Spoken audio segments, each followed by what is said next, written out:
Welcome to two tails. डर रघुनाथ और जादुई हिरन। बहुत समय पहले की बात है। एक गांव में रघुनाथ नाम का गरीब लुहार रहता था। वह दिन रात मेहनत करता, लोहे को पिघलाकर औजार बनाता, पर फिर भी इतना नहीं कमा पाता कि अपना घर ठीक से चला सके।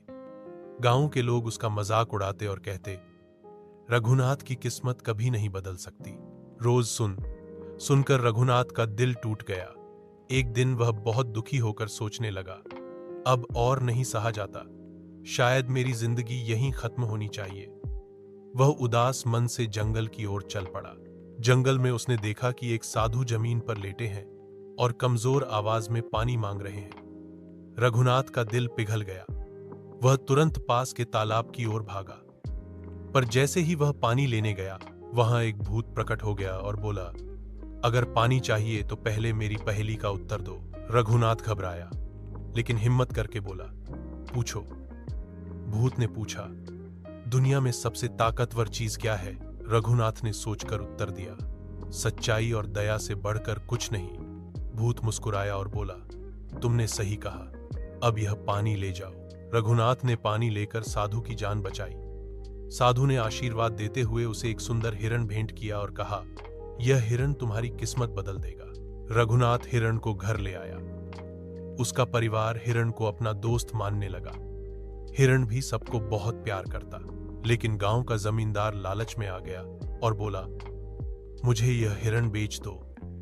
रघुनाथ ने साफ मना कर दिया। इसी बीच पास के राज्य की राजकुमारी बहुत बीमार हो गई। राजवैद्य और साधु ने राजा से कहा, राजकुमारी को ठीक करने के लिए एक गरीब इंसान के सच्चे आंसू और एक राजसी हिरण के आंसू मिलकर नीला फूल बनाएंगे।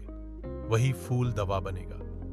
राजा ने खोज शुरू कराई और आखिरकार सैनिक रघुनाथ और उसके हिरण तक पहुंच गए। राजा ने हिरण मांगा, लेकिन रघुनाथ ने कहा, मैं इसे नहीं दे सकता। राजा गुस्से में आ गया और दोनों को महल ले जाकर कैद कर दिया। दरबार में राजा ने कहा, अब तुम्हारी दोस्ती खत्म। रघुनाथ ने विनती की, महाराज, मुझे बस एक बार अपने हिरण से मिलने दीजिए।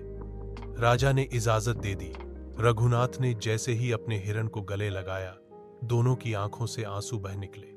अचानक उन आंसुओं से एक नीला फूल प्रकट हुआ, जिसकी चमक पूरे दरबार को रोशन कर गई। राजा ने वह फूल राजकुमारी को दिया और जैसे ही उसने फूल को छुआ, वह स्वस्थ हो गई। राजा बहुत खुश हुआ और बोला, रघुनाथ, तुम सच्चे और ईमानदार इंसान हो। आज से तुम अपने गांव के जमींदार और मेरे राज्य के वित्त मंत्री रहोगे। रघुनाथ की गरीबी और दुख मिट गए, लेकिन उसने कभी अपनी सच्चाई और दयालुता नहीं छोड़ी।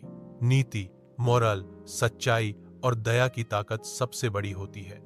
सच्चे दोस्त और नेकदिल इंसान कभी हारते नहीं, उनकी किस्मत खुद बदल जाती है। Like and subscribe.